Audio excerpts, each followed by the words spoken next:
Hello, जय हिंद दोस्तों। कैसे हैं आप सब लोग? आशा करते हैं आप सब मस्त होंगे और अपनी पढ़ाई में व्यस्त होंगे।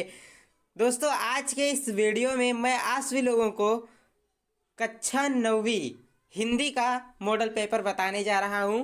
जितने भी विद्यार्थी इस वीडियो को देख रहे हैं ना, सीरियसली गाइस, आप लोग वीडियो को लास्ट तक देखिएगा, क्योंकि ये वीडियो आपको परीक्षा में बहुत ही ज़्यादा मदद देगा। ठीक है, अगर आप लोग इस वीडियो को आखिरी तक देखेंगे तो आपके एग्जाम में जितने भी प्रश्न बनेंगे ना, इसमें से जरूर प्रश्न आपके एग्जाम में, आपके पेपर में देखने को मिलेगा। ठीक है, तो ध्यान पूर्वक आखिरी तक वीडियो के बने रहना है।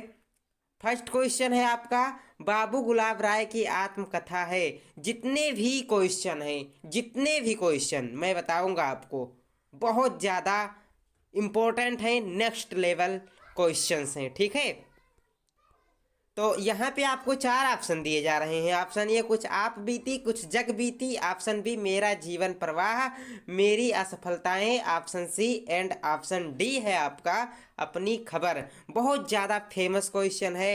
राइट आंसर इसका है ऑप्शन सी, मेरी असफलताएं। ठीक है, मेरी असफलताएं बाबू गुलाब राय जी की आत्मकथा है। ठीक है, पूछता है प्रश्न कि बाबू गुलाब राय जी की रचना मेरी असफलताएं किस विधा पर आधारित रचना है? तो ये आत्मकथा विधा पर आधारित रचना है। ये भी क्वेश्चन पूछा जाता है, तो इसे भी आप लोग याद रखिएगा। ठीक है दोस्तों, फिर दूसरा प्रश्न है आपका, तार सप्तक के संपादक हैं। तार सप्तक के संपादक कौन है? बहुत ज़्यादा इंपॉर्टेंट है, कई बार एग्जाम में आया हुआ क्वेश्चन है। तीन ऑप्शन तो यहाँ पे आपके गलत हो जाएंगे। ठीक है, option A B and D गलत है, ऑप्शन सी अज्ञेय इस प्रश्न का सटीक और राइट आंसर है। ठीक है, अगला क्वेश्चन है, निम्नलिखित में से जीवनी है। आपको बताना है कि इसमें जीवनी कौन सी है। चार ऑप्शन है आपके पास, बताइए अगर आप लोगों को पता है तो। ये क्वेश्चन आपको होमवर्क के लिए दे रहा हूँ। ठीक है, सभी लोग बताएंगे भाई, कोई भी कंजूसी नहीं करेगा कमेंट बॉक्स में कमेंट करने के लिए। ठीक है, खड़ी बोली का प्रथम महाकाव्य है। खड़ी बोली का प्रथम महाकाव्य प्रिय प्रवास है। इसकी रचना किसने की थी आपको बताना है। देखो यहाँ पे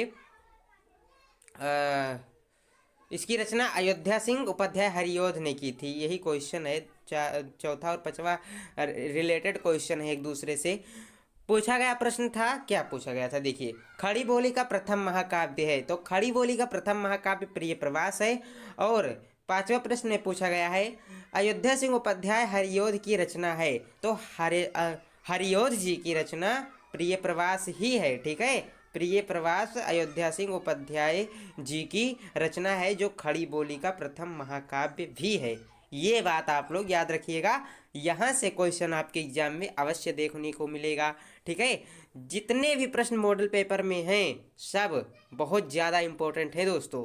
ठीक है, तो देखिए छठवां प्रश्न देख लीजिए, श्री कृष्ण गीतावली श्री कृष्ण गीतावली विनय पत्रिका और कविता के रचयिता हैं। कविता नहीं, कवितावली है। गीतावली, विनय पत्रिका और कविता के रचयिता हैं तुलसीदास जी। एंड सातवां प्रश्न है आपका, परमार्थ का संधि विच्छेद है। परमार्थ का संधि विच्छेद क्या होगा? बताओ दोस्तों अगर पता है तो। ठीक है, परमार्थ का संधि विच्छेद क्या होगा? तो परमार्थ का संधि विच्छेद आपका है ऑप्शन नंबर ए, परम प्लस अर्थ। ठीक है, परमार्थ। ठीक, यही आपका ऑप्शन ये राइट आंसर हो जाएगा। फिर अगला प्रश्न है, उत्सुकता शब्द में प्रत्यय है। उत्सुकता शब्द में कौन सा प्रत्यय जुड़ा हुआ है? उत्सुकता शब्द में ता प्रत्यय है। ओके, याद रखिएगा। तम शब्द का पर्यायवाची बताइए। तम शब्द का पर्यायवाची अंधेरा होता है। यामिनी गलत है, निशा गलत है, रात गलत है। निशा रात का पर्यायवाची है। ठीक है, ये दोनों एक दूसरे के पर्यायवाची हैं। और अंधकार तम का पर्यायवाची है। ओके, याद रखिएगा। फिर अगला प्रश्न है, 9 2 11 होना का अर्थ क्या है? 9 2 11 होना का अर्थ है सीधा सीधा भाग जाना। ठीक है, 9 2 11 होने का अर्थ है भाग जाना। ठीक है, रफू चक्कर हो जाना। अगला प्रश्न है, ये गद्यांश देखिए, ये गद्यांश इतनी बार एग्जाम में पूछा गया है दोस्तों, तो आप लोग इसे हल्के में मत लीजिएगा, क्योंकि ये गद्यांश हो सकता है कि अब की बार भी आपकी परीक्षा में पूछ लिया जाए, कोई पता नहीं है, क्योंकि ये बहुत ज़्यादा इंपॉर्टेंट है दोस्तों। आपको इसे तैयार करना चाहिए। यहाँ पे आपको सिर्फ रेखांकित अंश की व्याख्या करने को बोल रहा है, लेकिन आपके एग्जाम में हो सकता है वो यहाँ से रेखांकित करके दे दे, कहे कि रेखांकित अंश की व्याख्या कीजिए और यहाँ से रेखांकित हुआ रहे। तो क्या करना है आपको, शुरू से अंत तक पूरे गद्यांश की व्याख्या करनी आनी चाहिए, ठीक है। हालांकि एग्जाम में पूरा नहीं आएगा, सिर्फ 2 लाइन देगा, उसे रेखांकित कर देगा और कहेगा इसकी व्याख्या कीजिए। तो आप लोग पूरा जानेंगे सारा गद्यांश का रेखांकित अंश का व्याख्या करना, तो आप लोग कर देंगे, चाहे यहाँ से रेखांकित करे या ऊपर से कहीं से रेखांकित करे, ठीक है। आप लोग कर देंगे अगर पूरा पढ़े रहेंगे तो। और अगर थोड़ा सा पढ़ के जाएंगे तो अगर सभ्य संसार, कई बार यहाँ से आता है, सभ्य संसार इतना निर्मम, इतना कठोर, इसका इतना कठोर है, इसका ऐसा मर्मभेदी अनुभव अब तक ना हुआ था, यहाँ से रेखांकित कर देता है। तो आपको पूरा पढ़ लेना है, ठीक है दोस्तों। मैं आपको सॉल्यूशन दे रहा हूँ इसका, ठीक है। इसका आंसर भी साथ में दिया जाएगा आपको, इसका आंसर भी आप लोगों को मिल जाएगा अभी। प्रश्न नंबर 12 देखिए, निम्नलिखित पद्यांश की संदर्भ सहित व्याख्या लिखिए। तो संदर्भ और व्याख्या तो आपको मिल जाएंगे। एक प्रश्न मैं आपको होमवर्क में दूंगा। क्या रहेगा प्रश्न कि आपको बताना है कि इसमें अलंकार कौन सा है, ठीक है। इस पद्यांश में अलंकार कौन सा है, और ये तीसरा प्रश्न भी आप लोग होमवर्क में करेंगे, ठीक है। सब लोग अपनी कॉपी में करेंगे, उसके बाद कमेंट बॉक्स में टाइप करके बता देंगे मेरे को, ठीक है। चलिए इसका आंसर मैं आपको दिखाता हूँ। मोटर चली गई, फिर ऐसे ऐसे आपको लिखना है, ठीक है। उसके बाद में क्या करना है, संदर्भ डालना है। संदर्भ में ये बातें लिखनी है आपको। मुंशी प्रेमचंद जी इसके लेखक हैं और ये मंत्र नामक कहानी से यह गद्यांश लिया गया है, ये बात आपको लिख देनी है।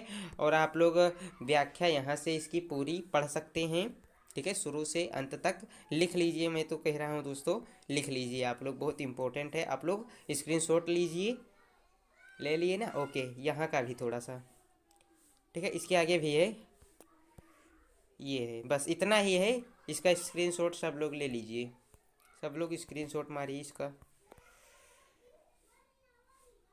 ओके। चलिए अब प्रश्नोत्तर नंबर 12 का आंसर देखते हैं। पद्यांश था आपका, उसको हल करके दिखाते हैं आपको। हालांकि हल तो पहले से ही आपको पढ़ लेना है और स्क्रीनशॉट ले लेना है, ठीक है।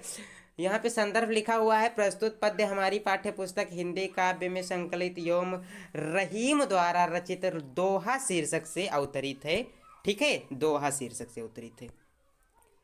व्याख्या यहाँ पे है, वे कहते हैं, रहीम जी कहते हैं कि यदि सज्जन रूठ भी जाए तो उसे शीघ्र मना लेना चाहिए।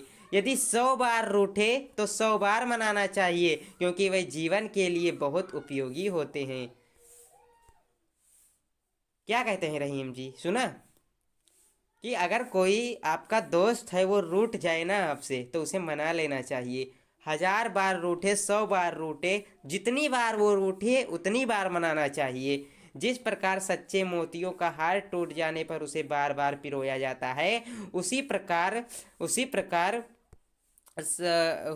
क्या है, सज्जन को भी बार बार रूठने पर मना कर रखना चाहिए, क्योंकि वे मोतियों के समान ही मूल्यवान होते हैं। ये ऐसे ही आपको लिख देना है, ओके। तो चलिए दोस्तों, मिलते हैं नेक्स्ट वीडियो में। आज की वीडियो में इतने ही क्वेश्चन थे और ये सभी प्रश्न बहुत इंपॉर्टेंट हैं। हो सके तो दोस्तों आप लोग सभी क्वेश्चन को नोट कर लीजिए, और अगर अच्छी लगती है वीडियो तो लाइक कर सकते हैं। आगे भी इसी तरह के इम्पोर्टेंट क्वेश्चन मैं आपके लिए लाता रहूँगा। इसके लिए आपको चैनल को सब्सक्राइब करके हमारे साथ जुड़ना होगा दोस्तों, तभी आपको इसका फ़ायदा मिलेगा, ओके। तो चलिए मिलते हैं नेक्स्ट वीडियो में। जय हिंद, वंदे मातरम।